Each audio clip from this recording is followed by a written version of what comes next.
Okay, guys, welcome back to the channel. And in today's segment, we are going to be I'm going to be doing my 1-year review of the Harvey Alpha Series 36-inch table saw. I've had this table saw for about a year now, and I thought I would give you some of the things, or some of the feedback from using it, share that with you on YouTube. And anyway, there's 3 videos I have out on my channel. The first video that I did regarding the table saw was the initial unboxing and the setup of the table saw. I've gotten a lot of positive feedback on that video. A lot of people have reached out to me in the comments section just thanking me for taking the time to make the video. They found it very useful when getting their table saw set up. They appreciated that. They noticed that a lot of times I would had mistakes or struggles and stuff like that, so they appreciated the honesty of getting that set up, so to speak. The second video that I've gotten a lot of feedback from is I gave the title of the video was the 5 reasons why I chose a Harvey over the competition. I've gotten a lot of feedback on that particular video. A lot of people have reached out to me, and they agreed entirely with me about the purchase, or about the Harvey table saw over the competition. There was a few people that they decided to go with SawStop, which I have no problems with that. They just felt that they wanted to go with the SawStop, and there's nothing wrong with SawStop. It's a good saw.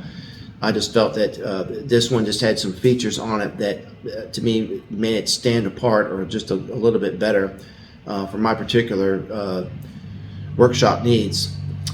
So what we're going to do now is we're going to head over to the table saw. There's 3 things I want to point out that I think they're not necessarily negatives. They're just things that I think that they might need a little bit of improvement to improve the functionality of the table saw. So when they come up with a new iteration of it, it'll have some have those improvements, so to speak, to make your woodworking experience more enjoyable. Getting back to some of the review part of it, I personally for having the saw for 1 year, I absolutely enjoy using the table saw. I enjoy using the fence. I enjoy using the miter gauge. I think it's very well made, and it's a pleasure. Both of those are a pleasure to use, and those are the most outstanding features on the saw.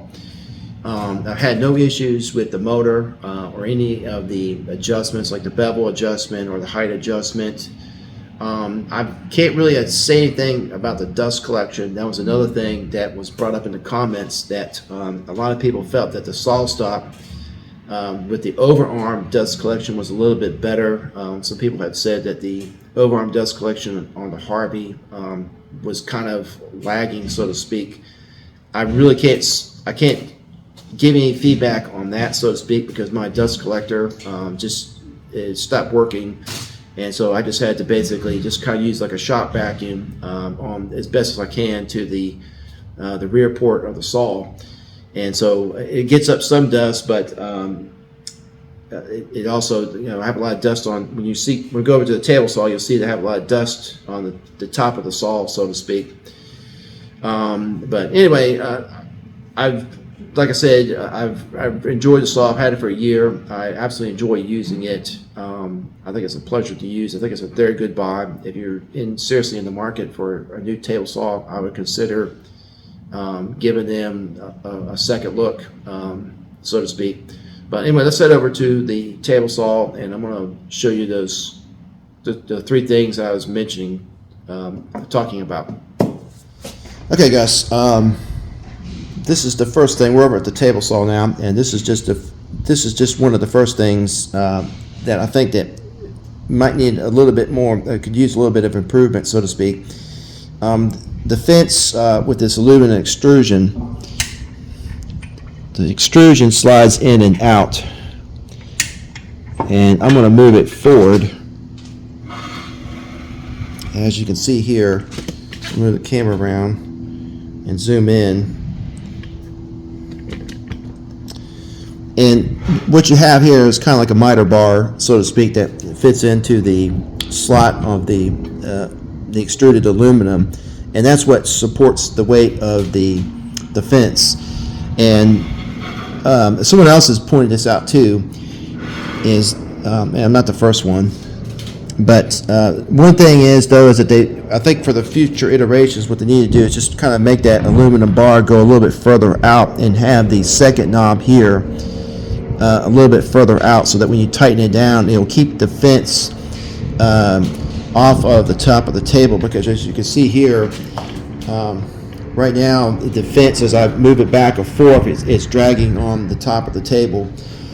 And usually what you do is just take like a couple player business cards. But if you don't tighten this knob down,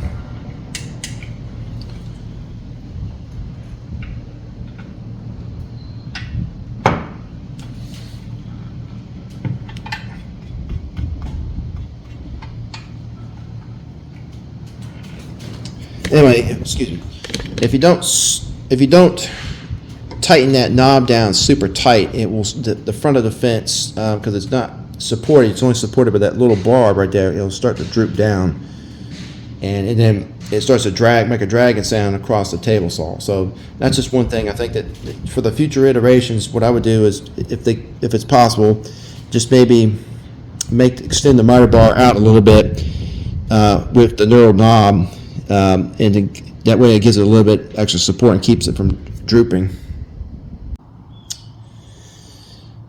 Okay, guys. The second thing that I think that could probably use a little bit of, or could use an improvement, would be with the blade guard. A lot of people have told me that the blade guard, one thing they found frustrating was that these side guard pieces, they don't stay up in place. And so when they're trying to line the cut, they get frustrated because they're trying to, they either have to remove the blade guard out completely, align your workpiece up with the saw blade, and then put the blade guard back in. And so a lot of people have told me that in the comment section that they would basically just remove the blade guard completely and just use the riving knife. So one thing I think that they could make an improvement to is maybe make a slight change to the blade guard, is either maybe have the whole assembly have a mechanism or a pivot point that would flip up. You can then align the workpiece with your cut, and then flip it back down, and then you still have that safety feature in place without having to remove the blade guard entirely, or have something that would allow you to maybe lift these up or lock them in place or something to that effect. So it's just a thought there, so that you can use the blade guard when you're making your cuts and maintain a level of safety. Okay, guys, this is just another thing that I think it just to make a slight improvement to, and that's this here. This little knurled knob that you see here at the end of my index finger is what locks the riving knife and the blade guard in place. And going back, going side to side, in and out, is not a problem. I mean, like I said, this is just really small nuance type of stuff, but when you go to lock it in place, I found that this gets stuck or gets kind of difficult to move out of that locked position, so to speak, back into this position. Right now it's not a problem, but with the blade guard in place, you just have a small hole here to put your finger through or your thumb through to try and grab a hold of it, and it just you only have so much space there, and I found it kind of difficult to reach to that little opening, so to speak. So what I would suggest is just maybe making this little knob just a little bit bigger, that way you have something to grab a hold of, to either keep it, to lock it or to unlock it. So that's just a little thing that I would suggest to make an improvement to the saw, to make the experience all that better. So anyway, that's it for this particular video. I hope you found this video to be very useful and informative. Like I said, I think this is a great table saw. I think you're getting a really good value for the money. You're getting a very well-built table saw, and I think that if you purchase this, that you're going to enjoy it, enjoy using it in your shop, wherever it is you're doing, building cabinets or making furniture. I just think that you'll enjoy this particular purchase. So anyway, that's it for this particular video, guys. Let me know what you think of it, anything that I might have missed, or make any suggestions in the comment section, so to speak. I appreciate any type of feedback that you give me. I always try to respond to every comment or any type of feedback that you leave behind in the comment section. If you could, please be sure to hit that subscribe button if you would like to subscribe to the channel.